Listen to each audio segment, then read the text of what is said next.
This is Marianne Martindale from the Alliance for a Better Utah, and welcome to the Better Utah Beat.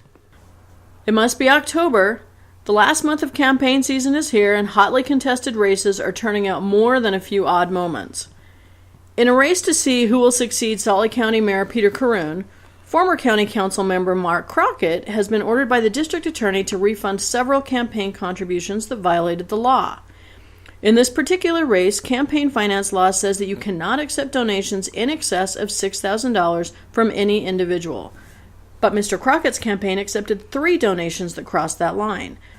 To his credit, Mark Crockett has agreed to refund the extra money back to the donors, but in a quote to the Salt Lake Tribune, he argued about the ruling, saying that the county clerk and the district attorney don't understand the law, and the large contributions should have been allowed. It's worth noting that in Crockett's losing county council re-election race back in 2008, he ran afoul of this exact same campaign finance law and was ordered to refund donations that exceeded the $6,000 limit that year.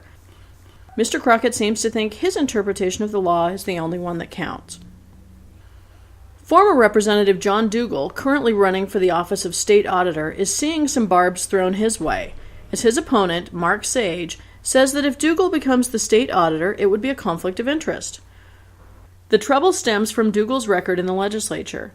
In 2011, Mr. Dougal was the author of HB 477, commonly referred to as the Anti-Grandma or Anti-Transparency Bill.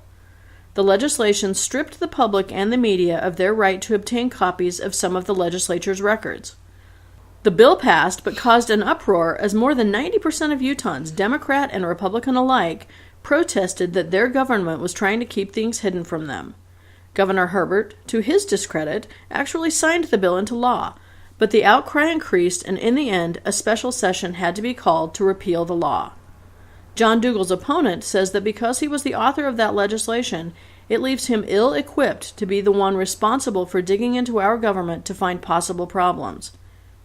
In addition, Dougal has placed a heavy emphasis in his campaign that he will perform so-called performance audits, in addition to the standard audits the state auditor is required to do. Yet these performance audits are already being performed by one of Utah's other auditors. So in other words, Dougal is promising to spend more of our tax dollars to perform audits that are already being completed by someone else. It's more than a little ironic, as Dougal's platform on his campaign website says he wants to eliminate wasted tax dollars and redundancies, while on a different page he's promising to actually waste more dollars on redundant audits. And last, the race for the newly created Congressional District 4 has been in the news frequently this week, as Congressman Jim Matheson and Mia Love have squared off in televised debates. We strongly urge everyone to go back and watch the debates on both KSL and ABC4, but one thing has been sticking out.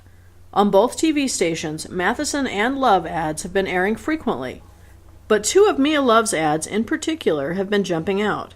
In both, Congressman Matheson is blamed for stripping $716 billion out of Medicare, an identical attack that has been levied against the president in recent months.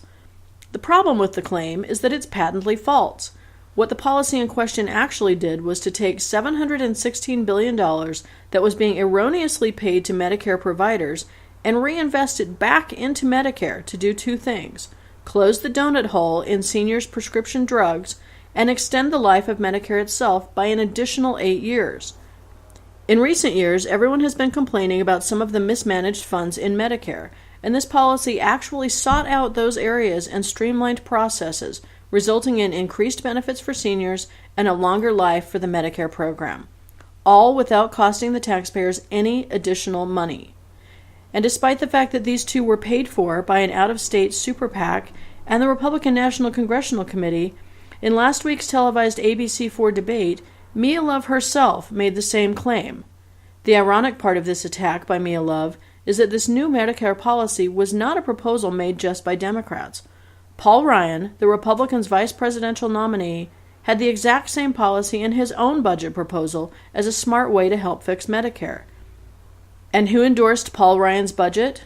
None other than Mia Love, who is now attacking Matheson for supporting it. Until next week, this is Marianne Martindale from the Alliance for a Better Utah with this week's edition of the Better Utah Beat. Have a great week, and remember that together we can make a better Utah.